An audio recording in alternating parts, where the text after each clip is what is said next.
नमस्कार दोस्तों, स्वागत है आप सभी का आपके अपने YouTube चैनल में जिसका नाम है बोर्ड परीक्षा। दोस्तों, आज का वीडियो कक्षा 10 के मैथमेटिक्स से रिलेटेड है और हम लोग आपके सामने पेश कर रहे हैं एक्सरसाइज 3I। और आपको बताना चाहते हैं कि जो पुस्तक हम आपके सामने हल करने जा रहे हैं वो NCERT बेस्ड पुस्तक है, जिसके राइटर का नाम है डॉक्टर मनोहर रे। समय व्यर्थ न करते हुए सीधे चलते हैं एक्सरसाइज 3I के क्वेश्चन नंबर 16 की ओर। क्वेश्चन नंबर 16 आपकी स्क्रीन पर कहा जा रहा है कि प्रतिस्थापन विधि से निम्नलिखित समीकरण को हल कीजिए। तो नीचे लिखेंगे समीकरण युग्म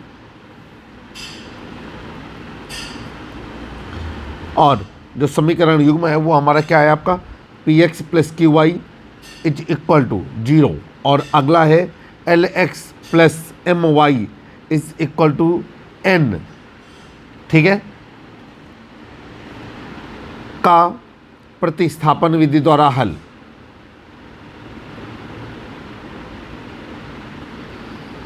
प्रतिस्थापन विधि द्वारा हल।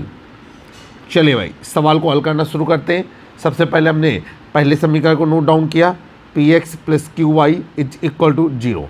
अब दूसरा समीकरण है आपका lx plus m y is equal to n। समीकरण नंबर 1 और समीकरण नंबर 2। प्रतिस्थापन विधि होती क्या है उसके बारे में आप समझेंगे। प्रतिस्थापन विधि में दोनों समीकरणों में से कोई एक समीकरण लेते हैं और उस समीकरण से या तो x का मान निकालते हैं और या तो y का मान और दूसरे समीकरण में रख देते हैं सब। और हम आपको ये भी बताना चाहते हैं कि इस समय जो एक्सरसाइज 3 हम लोग सॉल्व कर रहे हैं उसका नाम है दो चर राशि के रैखिक समीकरण युग्म। अभी हम आगे चलेंगे। अब हम लोग क्या करेंगे, प्रतिस्थापन विधि में प्रयोग करेंगे समीकरण नंबर 1 से। तो यहाँ पर लिखेंगे समीकरण 1 से, और समीकरण 1 क्या होता है, ये है आपका px प्लस क्यू वाई। तो यहाँ पर लिखेंगे हम px plus Q Y is equal to 0। यहाँ से हम लोग मान निकाल लेंगे y का। तो ये हो जाएगा आपका q Y is equal to minus का px और y is equal to minus का px अपॉन q। ठीक है, y का मान कहाँ रखेंगे, समीकरण 2 पे। तो लिखेंगे y का मान समीकरण 2 में रखने पर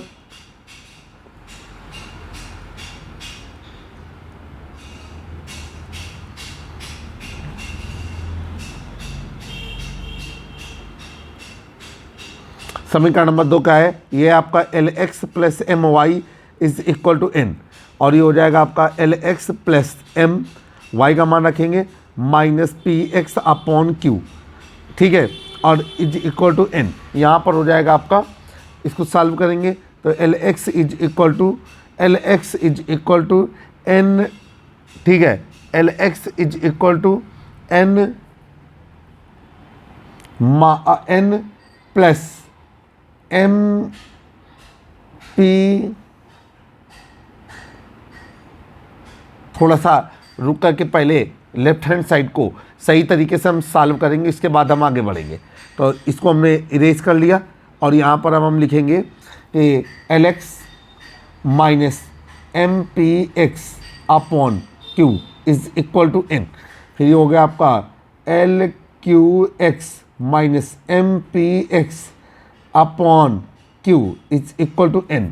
यहाँ से हमने x कॉमन ले लिया और ये हो गया आपका एल क्यू माइनस, ठीक है, ये हो गया आपका एम पी अपॉन नीचे क्या हो गया q is equal to n। x की वैल्यू कैलकुलेट करेंगे तो x की वैल्यू आ जाएगी हमारी n Q upon L Q minus M p. N Q upon L Q minus M p. ठीक है, अब हम लोग क्या करेंगे कि ये हमारी x की वैल्यू है, तो हमने ये डिब्बे में बंद करके आंसर मेंशन कर दिया। अब यहाँ पर x का मान समीकरण 1 पे रखेंगे। तो यहाँ पर लिखेंगे समीकरण नंबर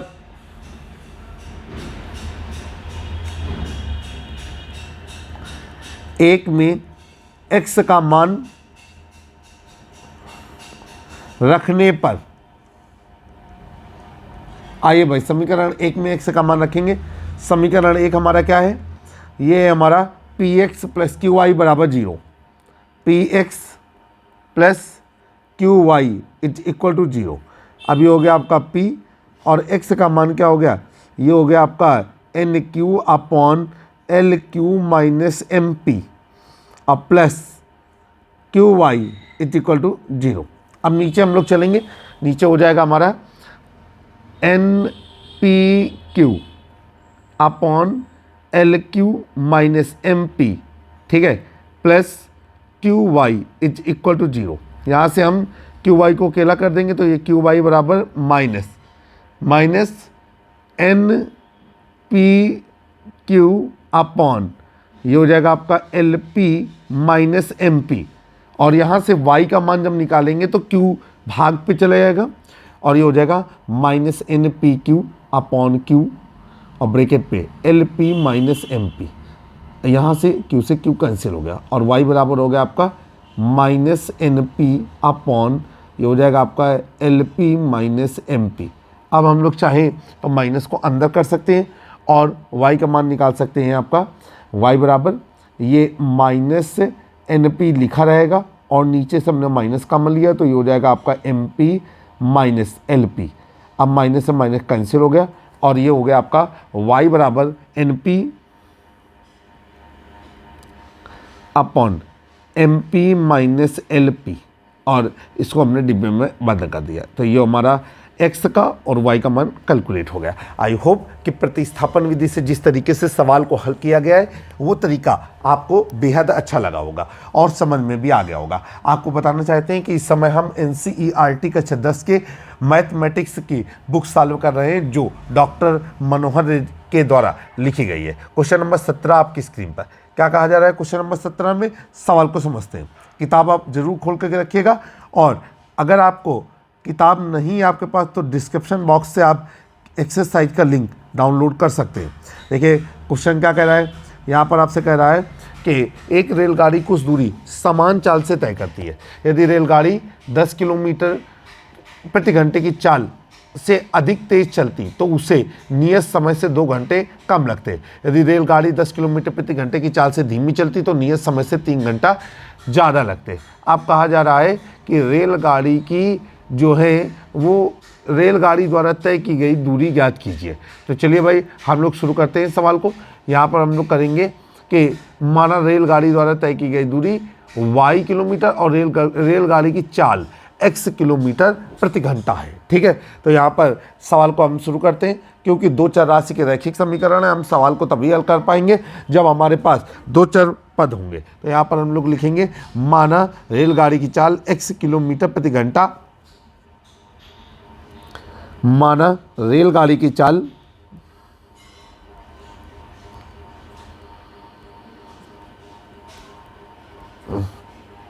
x किलोमीटर प्रति घंटा है व रेलगाड़ी द्वारा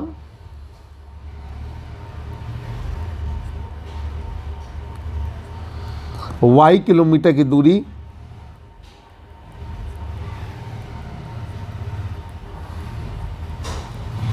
तय की जा रही है।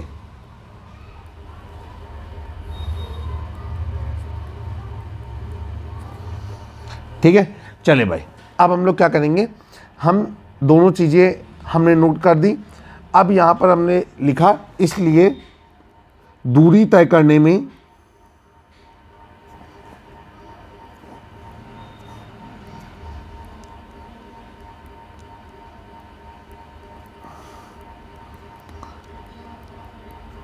लगा समय। ठीक है, और भैया दूरी तय करने में लगा समय, समय बराबर क्या होता है, ये होता है आपका दूरी बटे चाल। दूरी है हमारी y किलोमीटर और चाल है हमारी x और ये हो गई हमारी घंटा। तो आपने बेस तैयार कर लिया है जिस बेस पर ये सवाल हल होना है। अब कह रहे हैं जब रेलगाड़ी की चाल 10 किलोमीटर प्रति घंटा तेज कर दी जाती है। ठीक है, तो यहाँ पर लिखेंगे जब रेलगाड़ी की चाल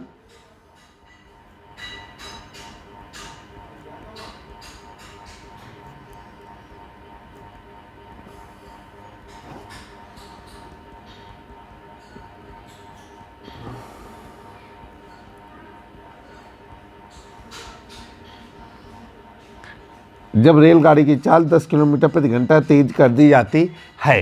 नीचे लिखेंगे रेलगाड़ी की नई चाल।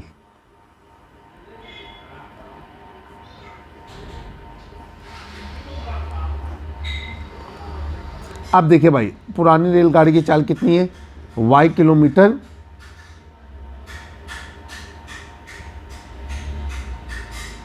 पुरानी रेलगाड़ी की चाल है x किलोमीटर प्रति घंटा। तो ये अब हो जाएगी x + 10 और इकाई क्या लगा दिया, किलोमीटर प्रति घंटा। नीचे लिखेंगे इसलिए y किलोमीटर दूरी तय करने में लगा समय।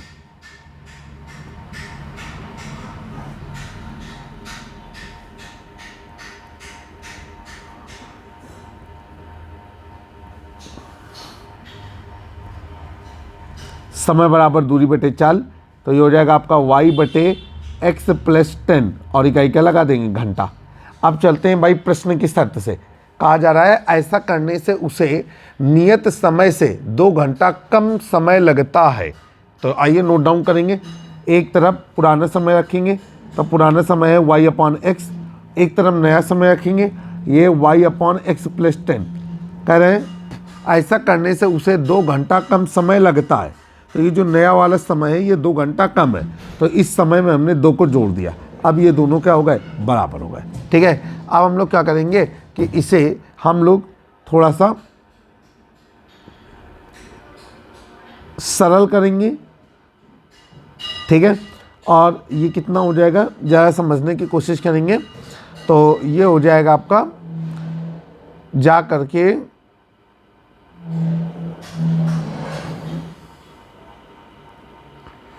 y/x इज इक्वल टू, ये हो जाएगा y + 2x + 20 अपॉन x + 10। ठीक, अब क्या करेंगे, आगे हम तिर्यक गुणा करेंगे। तो ये कितना हो जाएगा, ये हो जाएगा आपका xy + 10y is equal to xy + 2x² + 20x। ये xy से xy कट गया। अब नीचे हो गया आपका 2x² + 20x। ठीक है, 2x² + 20x - 10y is equal to 0। समीकरण नंबर हो गया हमारा 1। अब हम लोग आगे चलेंगे। कहा जा रहा है कि जब रेलगाड़ी की चाल 10 किलोमीटर प्रति घंटा कम कर दी जाती है। ठीक है, जब रेलगाड़ी की चाल 10 किलोमीटर प्रति घंटा कम कर दी जाती है। अब क्या कर रहे हैं आगे आपसे, तो नियत समय से 3 घंटा ज़्यादा लगता है। तो यहाँ पर लिखेंगे जब रेलगाड़ी की चाल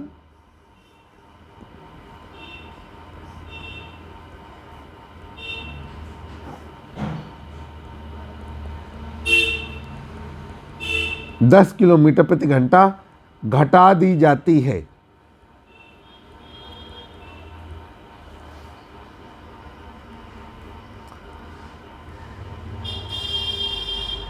रेलगाड़ी की नई चाल, अब देखिए भाई, अब रेलगाड़ी की नई चाल क्या होगी, ये जो पुरानी चाल है x, इसमें 10 घटा दिया और इकाई लगा दिया किलोमीटर प्रति घंटा। अब नीचे लिखेंगे रेलगाड़ी द्वारा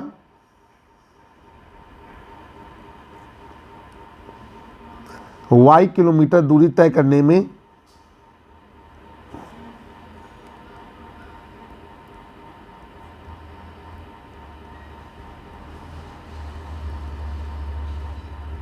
लगा समय।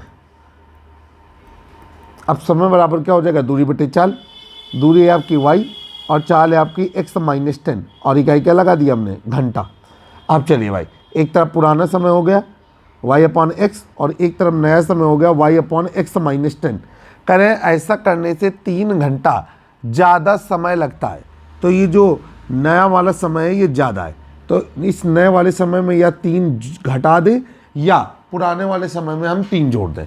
अब ये कितना हो गया, ये हो गया आपका y/x इज इक्वल टू, ये हो गया y - 3x प्लस, ठीक है, अंदर कर देते हैं माइनस को, और ये हो जाएगा 30 अपॉन x - 10 गुणा करेंगे। ये हो जाएगा आपका xy - 10y is equal to xy - 3x² plus 30x। अब ये और ये कैंसिल हो गया, नीचे आया -3x² प्लस 30x और plus 10y is equal to 0। समीकरण नंबर हो गया आपका तो अब हम लोग क्या करेंगे, समीकरण 1 और समीकरण को 2 को जोड़ देंगे। तो यहाँ पर लिखेंगे समीकरण नंबर 1 हुआ समीकरण नंबर 2 से। समीकरण नंबर 1 क्या है आपका, ये है आपका 2x² plus 20x minus 10y, 2x² plus 20x minus 10y is equal to 0, 2x² plus 20x minus 10y is equal to 0। और जो समीकरण नंबर 2 है वो कितना है आपका, वो है आपका -3x²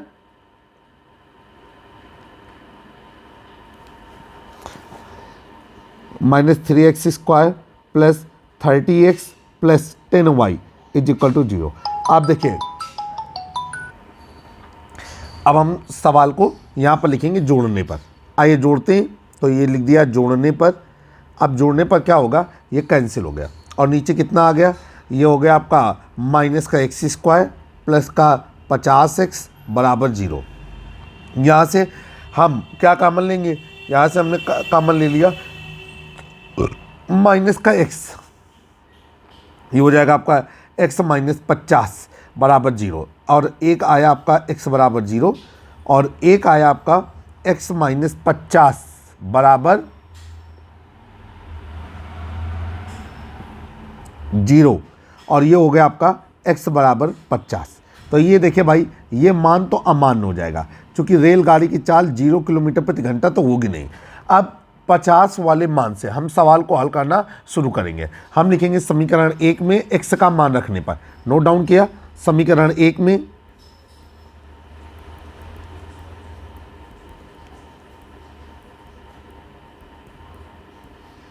x का मान रखने पर, आइए भैया समीकरण 1 है 2x² plus 20x minus 10y बराबर 0। अब ये हो गया 2 गुणे 50 का स्क्वायर प्लस 20 गुणे 50 और माइनस 10y बराबर 0, और ये हो गया 50 गुणे 50 तो ये हो गया 2500, अब 2500 गुणे 2 तो ये हो जाएगा आपका 5000 और प्लस 5 दूनी 10 तो ये हो गया आपका 1000, अब minus 10y is equal to 0। नीचे हो गया हमारा 10y इज इक्वल टू, ये हो गया 5 और 1 6000। फिर आगे y बराबर 6000 बटे 10 और y का मान कितना आ गया आपका 600, तो y का मान 600 आ गया। अब नीचे लिखेंगे, इसलिए आपसे केवल एक चीज़ पूछी गई है और वो पूछी गई है रेलगाड़ी के द्वारा तय की गई दूरी। तो लिखेंगे रेलगाड़ी द्वारा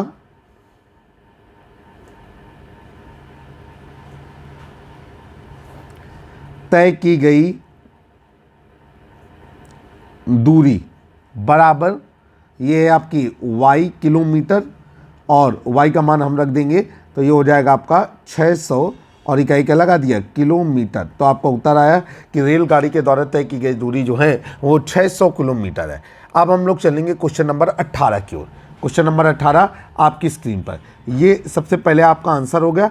अभी हम क्वेश्चन नंबर 18 की बात करेंगे। क्वेश्चन नंबर 18 आपकी स्क्रीन पर क्या कह रहा है, जरा सवाल को समझते हैं। देखिए कहा जा रहा है कि समीकरण 5x माइनस वाई बराबर 5 और 3x माइनस वाई बराबर 3 के ग्राफ खींचिए और इन रेखाओं और y अक्ष से बने त्रिभुज के शीर्षों के निर्देशांक भी ज्ञात कीजिए और इस प्रकार बने त्रिभुज का क्षेत्रफल भी परिकलित कीजिए। ठीक है, अब देखिए भाई, आपको क्या करना है कि इसका ग्राफ खींचना है। ग्राफ हम कैसे खींच सकते हैं, ठीक है, उसके लिए ज़रा आप सोचेंगे क्या करेंगे हम, जरा देखते हैं।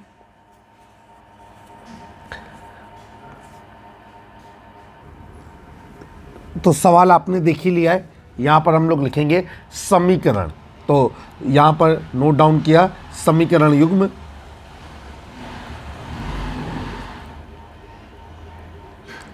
और ये समीकरण युग्म क्या है आपका, पहला है 5x माइनस वाई बराबर 5 और दूसरा है आपका 3x माइनस वाई बराबर 3 के ग्राफ। चले भाई इसका ग्राफ खींचते हैं। अब देखिए भाई इनका ग्राफ कैसे खींचेगा जरा उसके बारे में आप समझते हैं। देखिए यहाँ पर हमको एक एक समीकरण को लेना है, तो यहाँ पर लिखेंगे कि 5x माइनस वाई बराबर 5 के लिए नीचे हमने नोट डाउन किया 5x माइनस वाई बराबर 5। यहाँ से हमने y बराबर निकाला आपका 5x माइनस 5। अब बारी बारी से हम x का मान 0, 1, 2, 3, 4 रख सकते हैं। हम कम से कम 3 से 4 मान अनिवार्य रूप से रखेंगे। तो नीचे लिखेंगे x बराबर 0 रखने पर, तो ये हो गया आपका y बराबर 5 गुणे 0 माइनस 5, तो y बराबर क्या हो गया आपका -5। ठीक, तो ये हो गया एक बिंदु निकला आपका, तो ये हो गया एक बिंदु x कामा y, तो ये हो गया x का मान 0 और y का मान -5। ठीक है, फिर आगे चलेंगे। अब क्या करेंगे, आप आगे चलेंगे, फिर यहाँ पर आप लिखेंगे कि x बराबर 1 रखने पर, ये क्या हो गया आपका y बराबर 5 गुणे 1 माइनस 5 और y बराबर 5 माइनस 5 और y बराबर कितना आ गया आपका 0। तो ये हो गया आपका x कामा y और ये हो गया आपका 1 कामा 0। एक बिंदु आपका निकला 1 कामा 0। फिर आगे चलेंगे। अब यहाँ पर आप रखेंगे x बराबर 2 रखने पर। चलिए नोट डाउन करेंगे, लिखेंगे x बराबर 2 रखने पर। अब ये क्या हो गया आपका y बराबर 5 गुणे 2 माइनस 5, तो y बराबर 10 माइनस 5 और y बराबर हो गया आपका 5। अब नीचे हो गया आपका x कामा y बराबर, और ये हो गया आपका 2 कामा 5। ठीक है, चलिए ये 3 बिंदु हमारे पास आए। अब हम लोग क्या करेंगे कि दूसरे समीकरण के लिए देखते हैं। तो दूसरे समीकरण के लिए क्या हो जाएगा, यहाँ पर हो जाएगा आपका कि समीकरण क्या है आपका 3x माइनस वाई बराबर 3। तो नीचे लिखेंगे 3x माइनस वाई बराबर 3 के लिए, ये हो गया आपका 3x माइनस वाई बराबर 3 और ये हो जाएगा आपका y बराबर, ठीक है, y बराबर 3x माइनस 3। फिर आगे चलेंगे, ये हम लोग करेंगे कि x बराबर 0 रखने पर x का मान जो भी आप रखेंगे उसके संगत y का मान निकालना है। तो y बराबर 3 गुणे 0 माइनस 3, y बराबर -3। तो ये हो गया x कामा y और ये हो गया 0 कामा -3। फिर नीचे लिखेंगे x बराबर 1 रखने पर,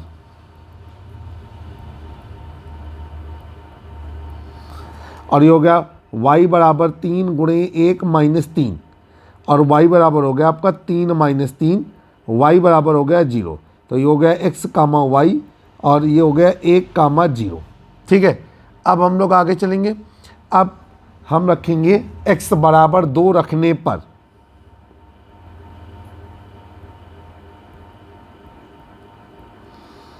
y बराबर 3 गुणे 2 माइनस 3, y बराबर 6 माइनस 3 और y बराबर हो गया आपका 3। तो ये x कामा y जो आया यहाँ पर x का मान 2 रखा था तब y का मान हमें 3 मिला। तो ये हो गया आपका 2 कामा 3। ठीक, अब हम लोग क्या करेंगे कि इन बिंदुओं से प्राप्त, ठीक, इन दोनों समीकरण से प्राप्त बिंदुओं को ग्राफ से निरूपित करेंगे। तो यहाँ पर लिखेंगे कि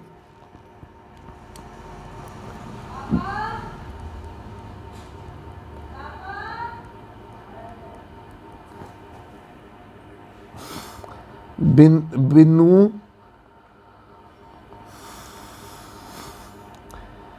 समीकरण से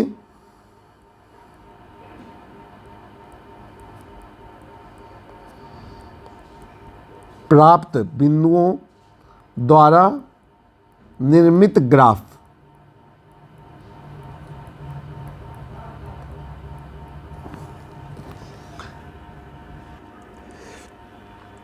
देखिए आपके सामने ग्राफ निर्मित है। जो भी दो हमको समीकरण दिए थे उनके ग्राफ निर्मित है। सबसे पहले हमने कार्तीय तल खींचा x, ये देखिए यहाँ पर हम मार्का करके बता रहे हैं आपको, x डैश h और y डैश h खींचा। इसके बाद जो बिंदु हमने निकाले थे उन बिंदुओं पर हमने काम किया। कौन कौन से बिंदु निकाले थे, यहाँ पर देखिए दूसरे के लिए, दूसरे समीकरण के लिए 0 कामा -3, 1 कामा 0 और 2 कामा 3। तो 0 कामा -3 ये है आपका। फिर आपका था बिंदु 2,3 और 1,0, तो 2,3 ये है और 1,0 ये है, ये 1,0 लाल मार्कर से हम सारी चीज़ें आपको प्रदर्शित कर रहे हैं। अच्छा, जब आप कार्तीय तल बनाएंगे तो उसको ग्राफ पेपर पे बनाएंगे, ठीक है, और जो भी मानक लेंगे एक्स अक्ष और वाई अक्ष पर वो एक जैसे पूरी हर बिंदु के लिए एक जैसे होने चाहिए, ठीक है।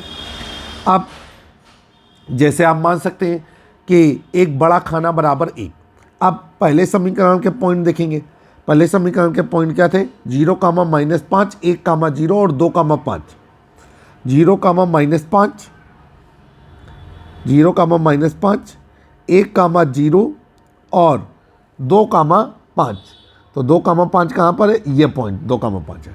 अच्छा, जब भी कोई इस तरीके का समीकरण आता है तो उसमें जो कॉमन मिलने वाले बिंदु होते हैं वही उसका हल होते हैं। जैसे दोनों ही समीकरणों में जब हमने एक्स वाई का मान रखा तो एक कॉमन मान हमें मिल रहा है 1, 0 ये वाला।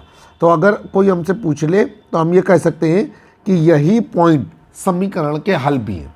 अगर उन दोनों समीकरणों को हल करेंगे तो यही वाला पॉइंट हमें प्राप्त होगा, ठीक है।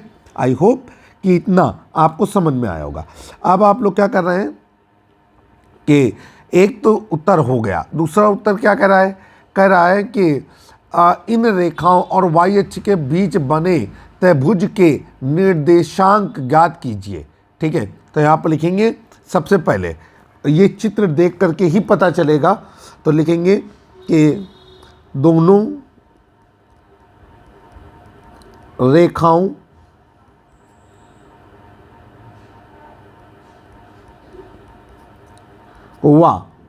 वाई अक्ष के मध्य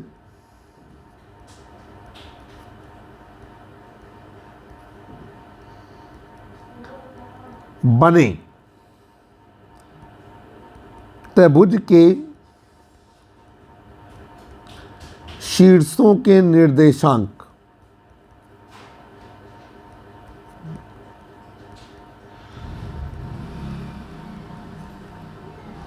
ठीक। और देखिए भाई वो क्या है, वो देखिए वो एरिया ये बन रहा है। देखिए यहाँ पर हम काले से उसको बोल्ड करे दे रहे हैं, देखिएगा गौर से, ये वाला एरिया, ये जहाँ हमारा मार्कर बोल्ड कर रहा है, ये वाला एरिया, ये वाला एरिया, ठीक है। अब हम लोग क्या करेंगे कि हम देख रहे हैं कि उसके निर्देशांक क्या हो जाएंगे? वो हो जाएंगे हमारे सबसे पहले A 1, 0, B 0, 3,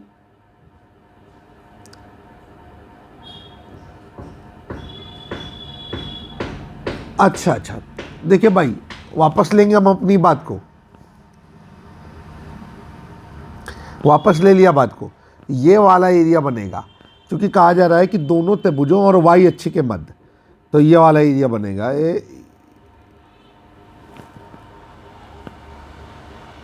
ये वाला एरिया हम यहाँ गोला मारे दे रहे हैं भाई, गोला मारे दे रहे हैं। ये त्रिभुज आप देख रहे हैं ना, थोड़ा सा कम घेरा बन पाया है, बड़ा घेरा बना देते हैं। ये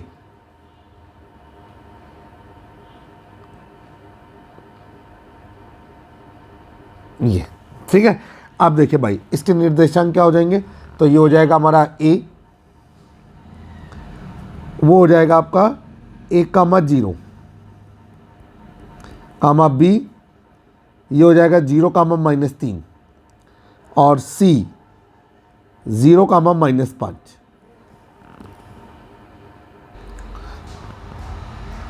तो भाई ये हमारा दूसरा उत्तर हो गया।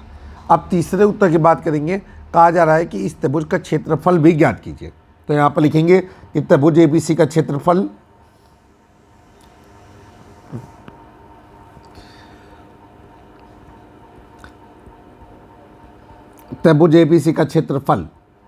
ठीक है बराबर क्वेश्चन मार्क। अब नीचे देखिए भाई, यहाँ पर लिखेंगे त्रिभुज ABC, तो यहाँ पर लिखेंगे x1 बराबर 1 और y1 बराबर 0, x2 बराबर 0, y2 बराबर -3 और x3 बराबर 0, y3 बराबर -5। और यहाँ पर नोट डाउन करेंगे कि x1 कामा y1, x2 कामा y2 और x3 कामा y3 शीर्षों से निर्मित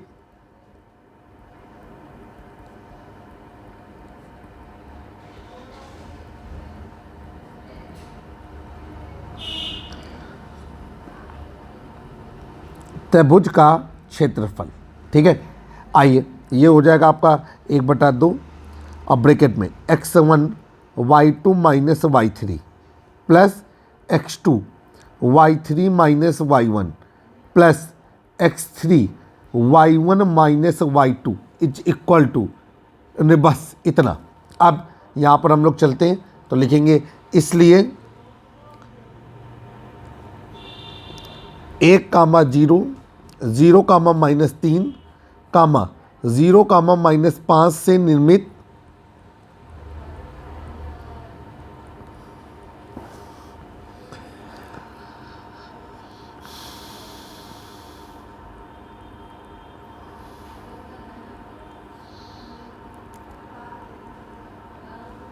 त्रिभुज का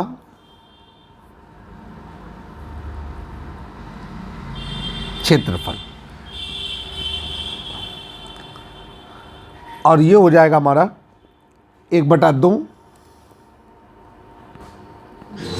x1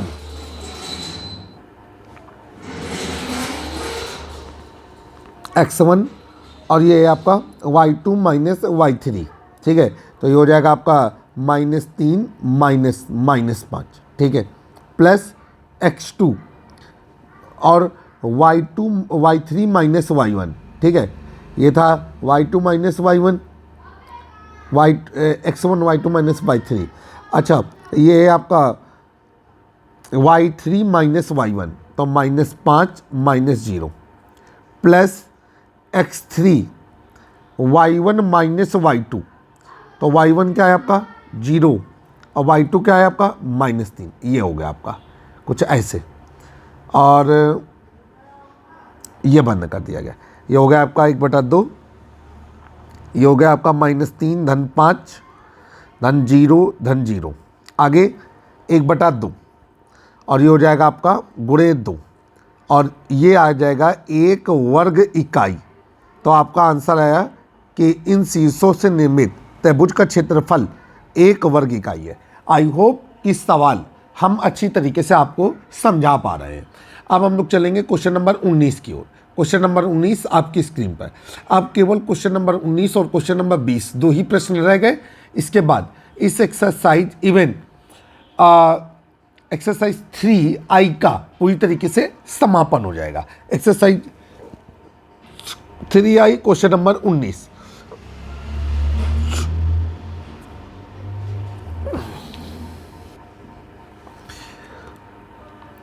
क्वेश्चन नंबर 19 आपके सामने है। क्या कहा जा रहा है, यहाँ पर आपको लिखा है कि ABCD एक चक्रीय चतुर्भुज है, तो लिख देंगे चक्रीय चतुर्भुज ABCD में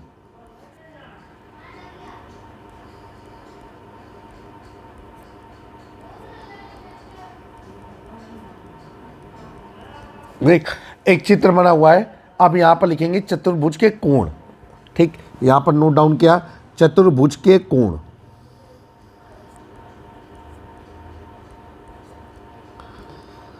बराबर क्वेश्चन मार्क। अब देखिए भाई, चक्रीय चतुर्भुज क्या होता है? ऐसा चतुर्भुज जिसके आमने सामने के कोणों का योगफल 180 डिग्री हो और चारों शीर्ष बिंदु किसी वृत्त की परिधि पर स्थित हो, चक्रीय चतुर्भुज कहलाता है। एक बार फिर से, चक्रीय चतुर्भुज क्या होता है? ऐसा चतुर्भुज जिसके चारों शीर्ष बिंदु किसी वृत्त की परिधि पर स्थित होते हैं, चक्रीय चतुर्भुज कहलाता है। और चक्रीय चतुर्भुज के आमने सामने के कोणों का योगफल 180 डिग्री होता है। तो यहाँ पर हम लोग लिखेंगे चित्र से कोण A बराबर 4y + 20 डिग्री, कोण B बराबर 3y - 5 डिग्री, कोण C बराबर -4x डिग्री और कोण D बराबर -7x + 5 डिग्री। चले भाई, यहाँ पर लिखेंगे चक्रीय चतुर्भुज के नियम से।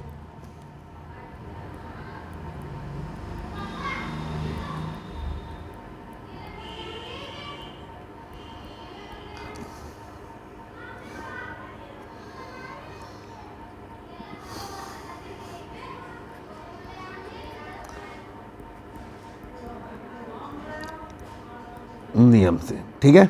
और चक्रीय चतुर्भुज का नियम क्या होता है कि यहाँ पर सम्मुख कोण कौन कौन से हैं, कोण ए धन कोण सी बराबर 180 डिग्री, ठीक। और यहाँ पर लिखेंगे चक्रीय चतुर्भुज के सम्मुख कोण।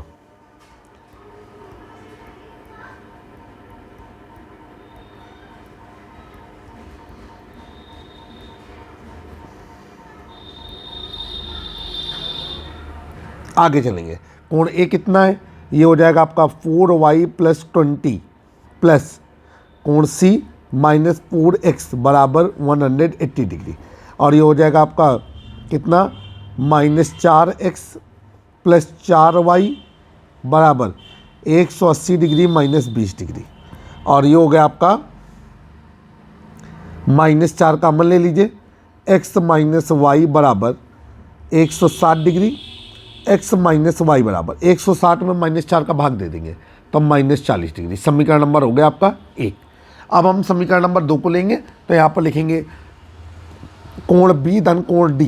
देखिए कोण B और कोण D समकोण बन रहे हैं, तो कोण B धन कोण D बराबर 180 डिग्री।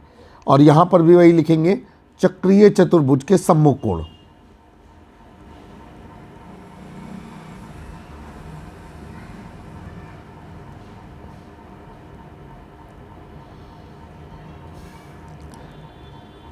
ठीक है।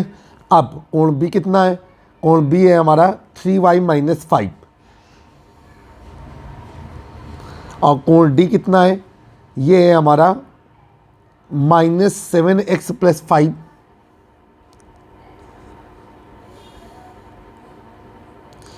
बराबर 180 डिग्री। अब नीचे हो गया आपका -7x + 3y। और देखिए -5 + 5 कट गया और ये हो जाएगा आपका 180 डिग्री। अब यहाँ पर ये हो गया समीकरण नंबर 2। अब हम लोग लिखेंगे समीकरण नंबर 1।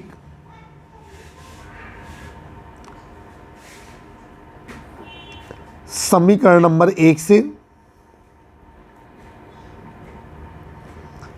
x - y बराबर -40 डिग्री। यहाँ से हम कोई भी एक मान निकाल लें, तो यहाँ पर हमने x का मान निकाला -40 डिग्री + y। और यहाँ पर लिखेंगे x का मान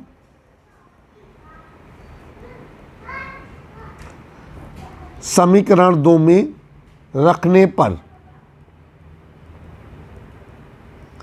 समीकरण नंबर 2 क्या है आपका, ये है आपका -7x + 3y बराबर 180 डिग्री। अब -7 ब्रैकेट में -40 + y + 3y बराबर 180 डिग्री। अब नीचे हो जाएगा 7 चौका 28, 280 - 7y और धन 3y बराबर 180 डिग्री। अब ये हो जाएगा -4y बराबर 180 डिग्री -280 डिग्री। -4y बराबर माइनस का 100 डिग्री, माइनस से माइनस कैंसिल हो गया और y बराबर 100 डिग्री बटे 4। y बराबर ये हो गया 4 दूनी 8, 4 पंचे 20, तो ये हो गया आपका y का मान 25। अब हम लोग आगे चलेंगे, y का मान समीकरण नंबर 1 में रखने पर लिख देते हैं। y का मान समीकरण 1 में रखने पर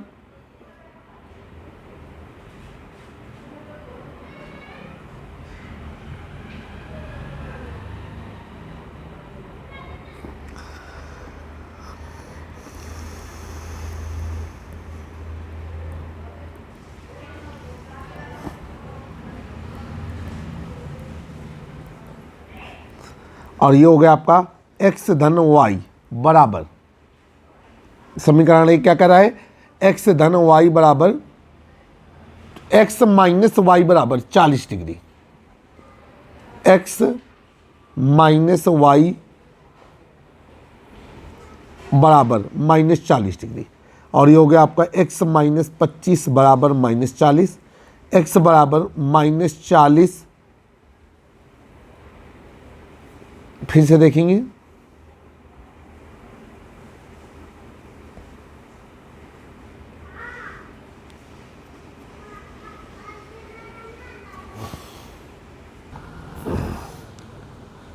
अब यहाँ से आएगा x बराबर -15, ठीक है। अब नीचे लिखेंगे इसलिए चक्रीय चतुर्भुज ABCD के कोण,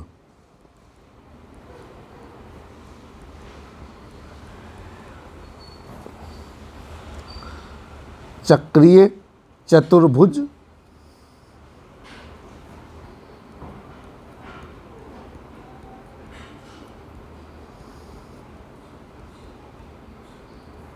कोण ए बराबर, अब कोण ए बराबर कितना दिया हुआ था, 4y धन 20,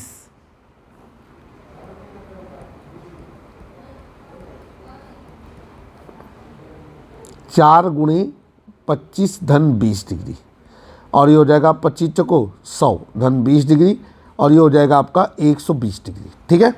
अब इसके बाद कोण बी बराबर 3y माइनस 5 डिग्री, 3 गुणे 25 माइनस 5, 25 3 75 माइनस 5 बराबर 70 डिग्री। अब कोण सी बराबर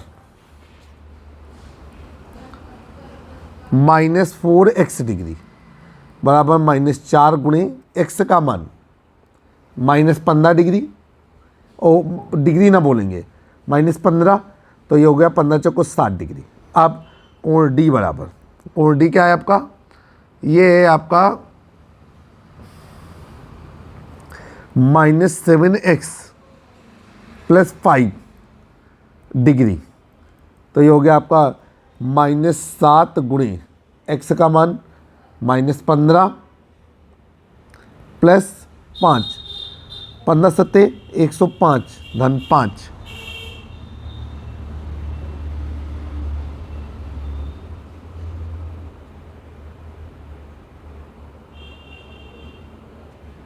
और ये हो गया आपका 110 डिग्री।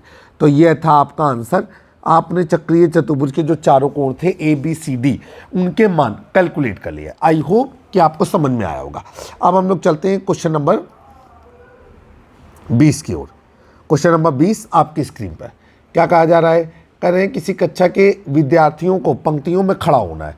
यदि प्रत्येक पंक्ति में 3 विद्यार्थी अधिक होते तो एक पंक्ति कम बनती, और 3 विद्यार्थी कम होते तो 2 पंक्तियां अधिक बनती। कक्षा में विद्यार्थियों की संख्या ज्ञात कीजिए।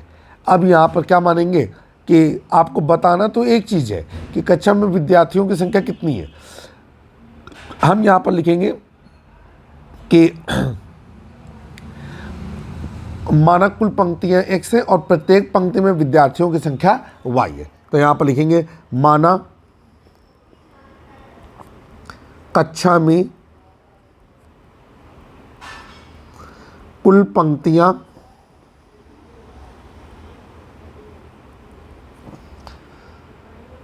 x हैं तथा प्रत्येक पंक्ति में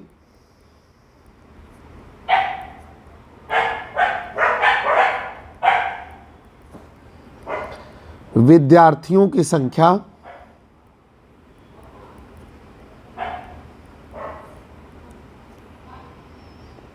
y है।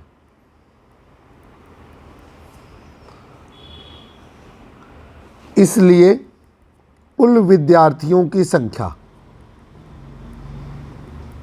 अब एक कक्षा में विद्यार्थियों की संख्या में एक पंक्ति में विद्यार्थियों की संख्या में पंक्तियों का गुणा कर देंगे तो ये हो जाएगा आपका xy।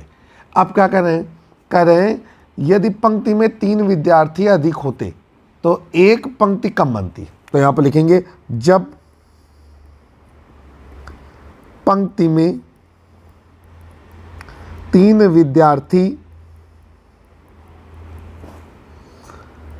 अधिक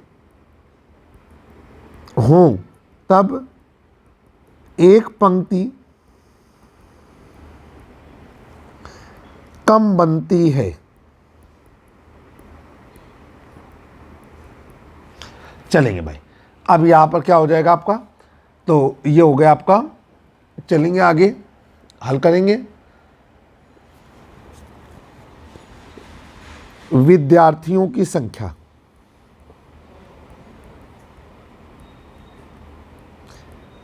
अब 3 विद्यार्थी हर पंक्ति में ज़्यादा हैं, तो एक पंक्ति कम बन रही है। पहले x पंक्ति बन रही है, अब हो गई x माइनस 1 पंक्ति, और विद्यार्थियों की संख्या हो गई y प्लस 3। गुणा कर देंगे, x y plus 3x minus y minus 3। ठीक, अब फिर आगे चलेंगे। अब क्या है आपका, देखिए अभी भी विद्यार्थियों की संख्या तो बदल नहीं रही है, तो यहाँ पर लिखेंगे इसलिए ये जो विद्यार्थियों की संख्या ये आई, ये हमारी पूर्व विद्यार्थियों की संख्या के बराबर है, ये कट गया और ये हो गया 3x माइनस वाई बराबर 3, इक्वेशन नंबर 1। आई होप कि समझ में आ रहा होगा। अगला कह रहे हैं कि यदि पंक्ति में 3 विद्यार्थी कम होते तो 2 पंक्तियां अधिक बनती। जब पंक्ति में, प्रत्येक पंक्ति की बात हो रही है, जब पंक्ति में 3 विद्यार्थी कम होते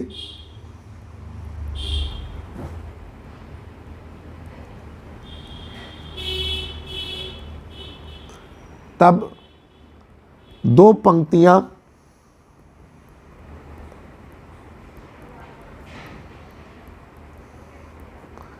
अधिक बनती हैं।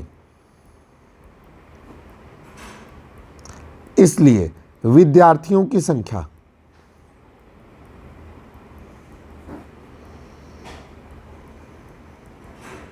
बराबर, अब देखिए भाई 3 विद्यार्थी कम कर दीजिए, विद्यार्थी थे हमारे प्रत्येक पंक्ति में, ये जब प्रत्येक पंक्ति में 3 विद्यार्थी कम करेंगे तो ये हो जाएगा y माइनस 3, तो पंक्तियां 2 ज़्यादा हो जाती हैं, तो पंक्तियां हैं हमारी x, तो ये हो जाएगी आपकी x प्लस 2। अब ये हो गए आपके कुल विद्यार्थी, क्योंकि एक पंक्ति की बात हो रही है भाई। ठीक, अब ये हो गया आपका एक्स वाई माइनस 3x धन 2y माइनस 6। आप नीचे लिखेंगे कि इसलिए x y minus 3x plus 2y minus 6 बराबर एक्स वाई। अब ये और ये कट गया और ये हो गया आपका नीचे कि 3x माइनस 2y बराबर 3x माइनस 2y बराबर माइनस 6। ठीक है, कोई दिक्कत? समीकरण नंबर 2। अब समीकरण 1 और समीकरण 2 से लिखेंगे समीकरण नंबर 1 व समीकरण 2 से। समीकरण नंबर 1 क्या है आपका, 3x माइनस वाई बराबर 3। समीकरण नंबर 2 है 3x माइनस 2y बराबर माइनस 6। अब ये हो गया आपका घटाने पर, माइनस प्लस प्लस ये कैंसिल हो गया और नीचे हो गया आपका y बराबर 9। y का मान समीकरण 1 या समीकरण 2 कहीं पर भी रख दें, y का मान समीकरण 1 में रखने पर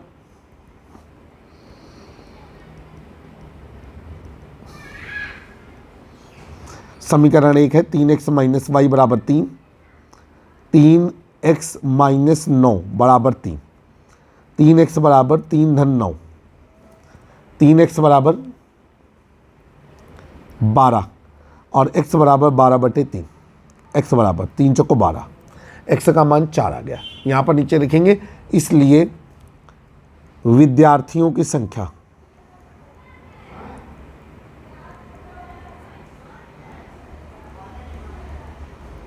बराबर एक्स वाई बराबर 4 गुणे